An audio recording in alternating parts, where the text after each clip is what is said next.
On this Memorial Day, our nation is pausing to reflect and pay tribute to our nation's fallen heroes. And one of the voices speaking out today about the sacrifice made by our veterans is Captain Courtney Wilson. She served in Afghanistan in 2010 and 2011, fighting for this country in really, as far as military culture is concerned, a man's world. So Captain Wilson joins me now, and thank you so much for your service and for all you're doing, I know, with these charities helping PTSD sufferers and the families of fallen soldiers. Welcome. Thank you very much. I read the piece where you were featured this morning in the New York Times, and I think my first question being the fact that, as I mentioned, this really is still a male-dominated world in the military. You know, I imagine you knew going into it would be tough, but when did you realize how tough? I think in Afghanistan, it was just it was isolating when I was deployed. My soldiers were great, but there was some other things at play. And I think that when I was in Afghanistan and I saw all the guys around me, you know, bonding and going to the gym together and laughing, and I felt like I was left out. Just the isolation, I think, was the most difficult part. So definitely when I was in Afghanistan. Because you didn't have other, you know, female colleagues all at that one location where you were based, correct? No, in my entire unit, I think there might have been 3 or 4 other female officers. Wow. In my company, I was the only female officer. So I was on my own. And then when I was a platoon leader, I was the only female officer in my unit at that base. And I was pretty much on my own. Mm.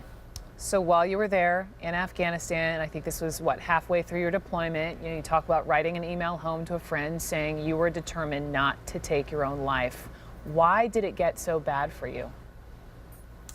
I think just being alone, I felt, you know, I cared so much about my job, and we were working like 16, 18-hour days, and it's just all this constant stress, and I felt like there was never any way that I could release it. I didn't feel like I had anybody to talk to or just, you know, to let my guard down, so I was just always on. And, you know, when you do that for months on end, it just, with no release, it definitely takes its toll. How did you get through it, Captain?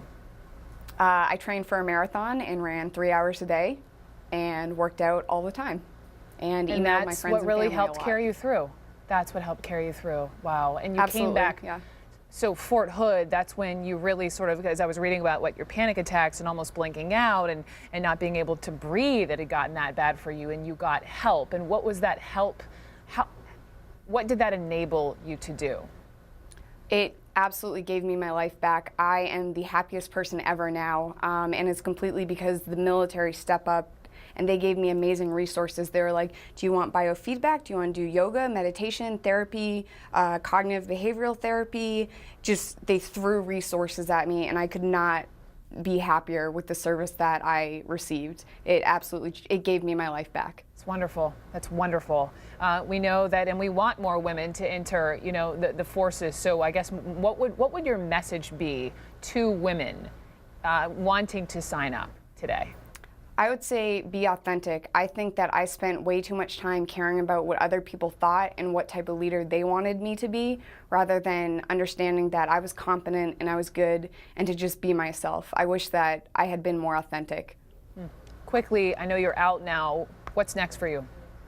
So I actually started my own fitness business, and I'm going to Babson College in Massachusetts to get my MBA.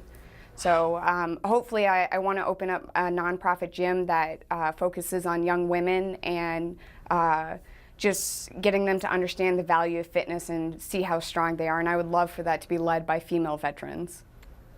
I love that idea. I love that idea. Thank you. Captain Wilson, thank you so much. Thank you so much for your service to this country, and we'll be right back.